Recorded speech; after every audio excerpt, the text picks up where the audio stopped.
Ich bin Peggy Sugarhill und zusammen mit Trish, Lea, Lucy und Joe sind wir die Band Rocke Marieche aus Köln. Wir machen New Rockabilly ob Kölsch.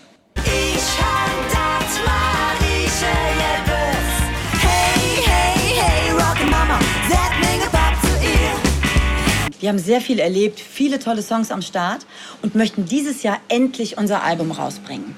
Schaut mal, das haben wir bisher so gemacht.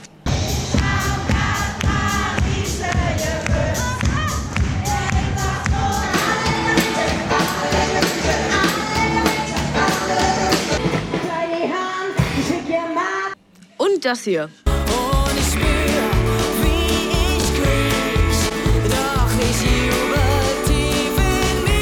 Und das hier.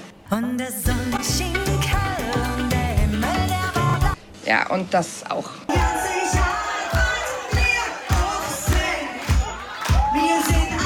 Bis vor 5 Jahren haben wir nur auf Englisch gesungen. Was heißt nur? Das ist ja die Ursuppe des Rockabilly. Und dann gab es einen Wink des Universums und wir konnten diese Musik endlich mal auf Kölsch ausprobieren. Und dann haben wir sofort gemerkt, das passt wie Arsch auf Eimer. Unsere erste Plattform, das Ganze auszuprobieren, hatten wir bei Deine Sitzung mit Caroline Kebekus. Danach folgten Auftritte bei den Höhnern, Casalla, in- und außerhalb des Karnevals. Und jedes Mal hat uns das Publikum gezeigt, da geht was. Und jetzt fehlt nur noch das Album. Und jetzt fragt ihr euch sicher, warum erzählen wir euch das alles überhaupt? Ganz einfach, wir brauchen Kohle, Piepen, Moneten, Zaster. Knete. Von euch! Richtig, deswegen sind wir ja hier. Denn im Moment hören sich unsere Songs noch so an. Ich will dich, Jan oder Jan, ich komme jetzt deine Hand bringen, da wo ich überall bin.